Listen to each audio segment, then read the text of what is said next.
قبل ما نبدا بس من كام يوم كده انا كنت منزل لكم بوست على اليوتيوب هنا بعايد عليكم وبقول لكم ان انا في كارت الفتره الجايه هستخدمه كتير جدا، فكنت مستني انتوا تتوقعوا كارت. فيعني ماشي، ناس كتير توقعته وكل حاجه، بس الناس شطحت. دي شطحت شطحه اوفر بصراحه، يعني اللي هو انا مش على الباب كام بنك يا جدعان، 50 90 ومش عارف ايه يا جدعان، ما بالراحه و30 60 وبتاع. يعني لا نهدى شويه، يعني في ناس توقعت كروت اقتصاديه وكل حاجه، بس لا يعني مفيش ولا حد توقع حاجه صح، حرفيا مفيش ولا كومنت توقع الكارت ده. الكارت الاساسي بقى يبقى مفاجاه لاخر السنه، استنى بس ده بص مفاجاه كبيره جدا باذن الله يعني. اهلا بيكم في قناتكم هاردوير. النهارده معانا مراجعه الكارت عجوز بس مش عجوز، وهقول لك انا بقول عليه كده ليه كمان شويه، استنى بس عليا بالراحه بشويش واحده واحده. الكارت اللي معانا هو الجي تي ال 1030 نسخه اسوس فونكس الاو سي، كارت قديم ومش قديم برضه. ليه؟ تعالى بقى افهمك الشفرات اللي انا بتكلم بيها اللي انت حرفيا مش فاهم منها اي حاجه دي. خلينا نبدا ونقول بسم الله الرحمن الرحيم بالمعماريه بتاعت الكارت. الكارت مبني على معمارية باسكال، المعمارية دي هي نفسها اللي في كارت زي الجي تي اكس ال 1050 والجي تي اكس ال 1060، وعشان كده انا بقول على الكارت ده عجوز وصغير ومش عجوز في نفس الوقت، بسبب ان هو دعمه لسه شغال لحد دلوقتي اصلا. والمعلوماتك ان الكارت ده تم اصداره في 2017، يعني حرفيا كارت زي الجي تي اكس ال 1660 تي اي نازل في 2019، يعني احدث منه بسنتين بس. انت متخيل يعني ايه؟ بس طبعا ال 1660 تي اي اقوى منه بمراحل، يعني ده حاجه وده حاجه تانية خالص عشان نبقى عارفين. ده تيورينج وده باسكال، اصلا ده حاجه وده قصه ملناش دعوه دلوقتي. المهم ان احنا دلوقتي نخش على الكورز بتاعه الكارت الصغنطوط خالص ده. الكورز هنا عددهم 384 كودا كورز، حاجه بسيطه موت. شكلي وانا قاعد عمال اقارن بين الكروت ال 1920 كورز وال 2120 كورز وبتاع. ما علينا.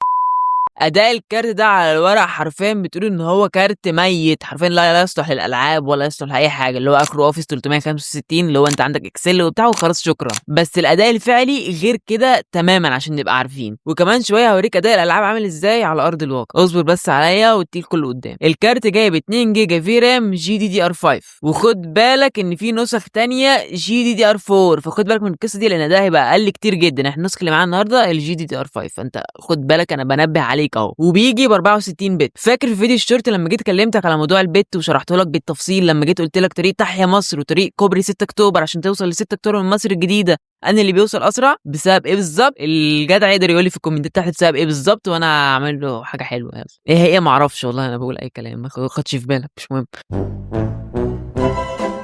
والباندويتس هنا 48 جيجا بير سكند. خد بالك من حاجه مهمه جدا، الكارت ده حرفيا بيكسر سرعه اللي هو حاجه غريبه، اللي هو الكارت ده حرفيا ممكن يوصل ل 1600 ميجا هرتز، بجد مش بهزر. اللي هو ايه ده؟ بالنسبه بقى لتقنيات الكارت فهي حاجات بسيطه جدا، زي بقى الدايركت اكس 12 والكلام ده كله. طبعا اغلب الالعاب حديث دلوقتي ما بقتش تطلب الدايركت اكس 12، بس اللي هو انت مثلا مش جايب لك كارت جي تي 1030 تروح تلعب بيه سايبر بانك 2077، اللي هو يا جدع بجد والله انت هتهزر يا اسطى، اللي هو اصلا ده مش هيشغل، انت اخرك هتلعب ليه 5 فريم ولا حاجه على السايبر بانك، انت بتقول ايه يا عم؟ بس للامانه دايركت اكس 12 لاي كارت في سعره ده اللي هقولك في اخر الفيديو، حرفيا مفيش كارت تاني يقدر يقدم دايركت اكس 12.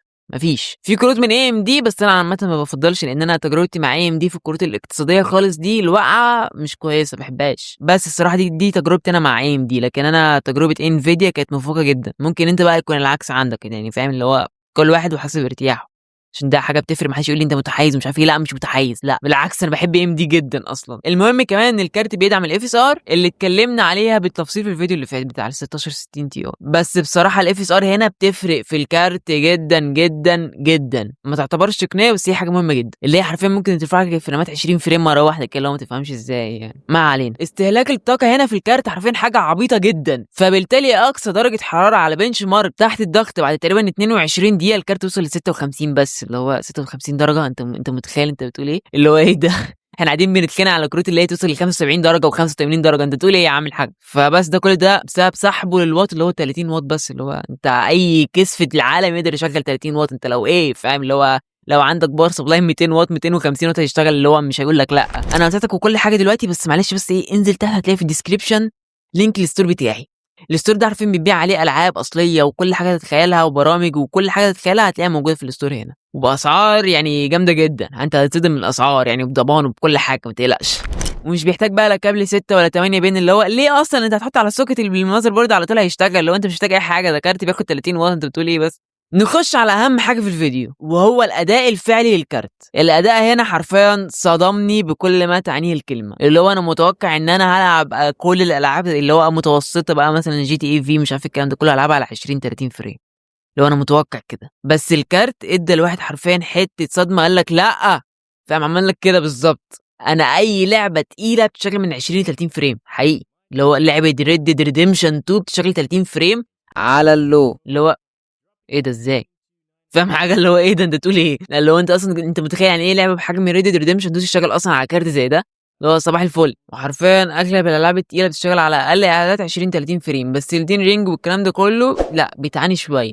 ولعبه برضو زي ريزيدنت ايفل 3 لعبه برضو بتعاني هي وتو شويه يعني في الكلام ده كله، بس ماشي الحال عشان نبقى عارفين. لو انت لو جاي مثلا من كارت زي حالتي كده الاتش دي 8490 انت عارفين هتبقى مزقط من الفرحه حقيقي حقيقي فعلا. ورايز ستون بريدر والكلام ده كله. وحرفيا بقى الالعاب المتوسطه زي جي تي اي في بتشتغل على 1080 بي ميديوم سيتنجز من 50 ل 60 فريم.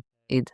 طبعا الحاجات اللي انا بقولها دي على الاف اس ار، خد بالك. بالنسبه لجي تي اي في على الاف اس ار لو انت نزلت لها ملف لان هي ما فيهاش دعم لتقنيه الاف اس ار بالظبط بتوصل ل 100 فريم. ايه ده يا جدعان؟ ده انت بتقول ايه؟ بس عشان نبقى عارفين، بس لو جي تي اي اونلاين والكلام ده كله ما اعرفش هتاخد بان ولا لا من حوار الملف ان انت تنزل ملف الاف اس ار ده، عشان ابقى واقعي معاك يعني. المهم ان انت حرفيا متخيل اللي هو الحوار ده، اللي هو انت اي لعبه خفيفه بتشتغل على 120 فريم او 100 فريم، اللي هو انت اصلا شاشتك كده كده اي حد يجيب الكارت ده شاشته تبقى 60 فريم او 60 اف بي 60 ريفرش ريت. فلو انت متخيل معايا الحوار ده، بس خد بالك من حاجه مهمه جدا، ان هنا الفي رام قليل جدا، اللي هم 2 جيجا في رام، دي حاجه فقيره جدا فقيره جدا جدا جدا. فخد بالك من الحوار ده لان ده هيعيقك في العاب كتير. يعني مثلا لعبه زي جي تي اي في انهانسد دي هتعاني فيها شويه في تشغيلها، بس هيشتغل، بس هتعاني بسبب الفي رام. بس الشكل حلو قوي اللي انا كنت بتكلم عليها في الالعاب المتوسطه هي نسخه الليجاسي العاديه خالص دي بشكل حلو. وعايزك تنسى ان انت مثلا تشغل لعبه زي ريزيدنت ايفل ريكيوم مثلا ولعبه سايبر بانك 2077، اللي هو حرفيا ريزيدنت ايفل ريكيوم هنا بتشتغل على 5 فريم على 720 بي كواليتي، 5 فريم 7 فريم في الحدود دي. اللي هو يا نهار ابيض انت تقول ايه؟ لو انت بيتعرض لك صور. وسايبر بانك نفس الفكره بالظبط، هي اللي نصفتنا في الحوار ده كله روك ستار جيمز بريد ديد ريديمشن 2. بس نيجي لاخر حاجه واللي حرفيا صدمتني صدمه عمري، وهو المونتاج والفوتوشوب. دلوقتي انا كادم لما كنت باجي ان انا احاول ان انا اشتغل على فوتوشوب 2019، لما باجي اعمل اي حاجه تتخيلها اللي هو الكارت مش بيستحمل وتلاقي اللاج بهبل اللي هو انا مش فاهم اي حاجه، روح قافل البرنامج واقول لك يلا يا ابني اقول لك انا مش شغال على الجهاز ده. دلوقتي انا لما جيت جربت ادوبي فوتوشوب 2026 اللي هو حرفيا احدث حاجه نازله، الكارت حرفيا ما شاء الله ما كانش فيه لاج.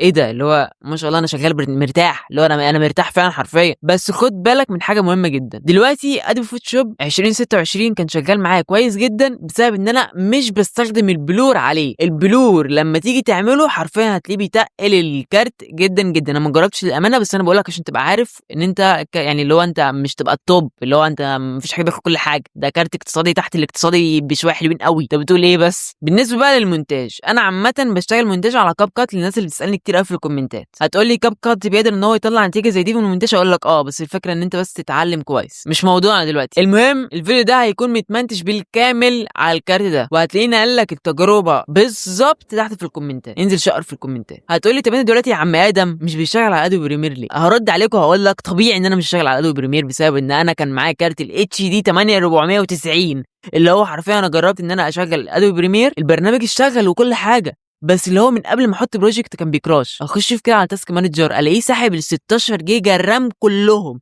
اتاريه ايه بقى؟ خلص ال1 جيجا الفي رام بتاعه الكارت الشاشه ودخل على الرامات، ما كفوش هما الاثنين. مين دول؟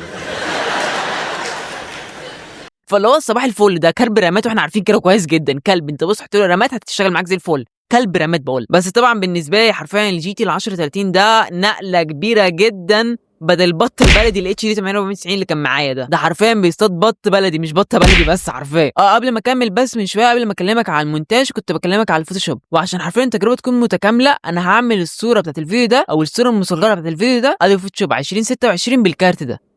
وحرفيا عايز اقول لك ان دي اول مره في حياتي اعمل نفسي صوره مصغره عن طريق ادوبي فوتوشوب. انا عارف السؤال اللي جه في بالك دلوقتي، خد بالك على فكره دلوقتي انت جه في بالك بتقول لي انت بتعمل صور المصغره بتاعت القناه منين؟ هرد عليك وهقول لك ان الصور المصغره دي مش انا اللي كنت بعملها، الصور دي اللي كانت بتعملها مالك جيمنج، هتلاقيني سايب لكم القناه بتاعتها في الوصف. مش انا ولا اي حاجه، بس الست يعني ايه ساعدتني كتير جدا فما ينفعش ننساها. وبالنسبه بقى لاخر حاجه معانا في فيديو النهارده وهي البرمجه طبعا مش محتاجه جهاز، اللي هو عارفين على الاتش دي 8490 كانت بيشتغل اللي هو سلسه جدا ومفيش اي حاجه، اللي هو صباح الفل. عشان بس ايه يعني يا حاج لو بيتفرج معانا كده وابنك عايز 50 90 ولا 50 80 لا مش محتاج، مش هياخدوا الدراسه بيضحك لك عايز يلعب عليه عشان تبقى عارف. بس انا بقول لك الحقيقه اعمل حاجه، وعشان نبقى عارفين بس ان حد عايز يعمل جرافيك ومش عارف ايه والكلام ده كله مش هيشتغل اساسا عشان نبقى عارفين. اللي هو 3 دي ماكس ومش عارف ايه، لا مفيش، انسى. اللي هو لا الاتش دي 8490 هيشغله ولا الجي تي ال 1030 هيشغله، عشان نبقى عارفين. فلو ابنك يا حاج عايز عشان الجرافيك، لا لازم جهاز قوي فعلا، بس مش 50 90 يعني، ما علينا. المهم سعر الكارت ده انا كنت جايبه من صفحه على النت اسمها تيتو ستور، بس الصراحه ده لا اعلان ولا هم اصلا يعرفوا ان انا قلت عليهم في فيديو، ما يعرفوش اي حاجه. ودي برده اول تجربه ليا، والصراحه كانت تجربه موفقه. هتلاقوني سايب لكم الصفحه برده في الوصف. كارت سعره 1750. هتقول لي غالي؟ لا مش غالي، مش غالي. اللي هو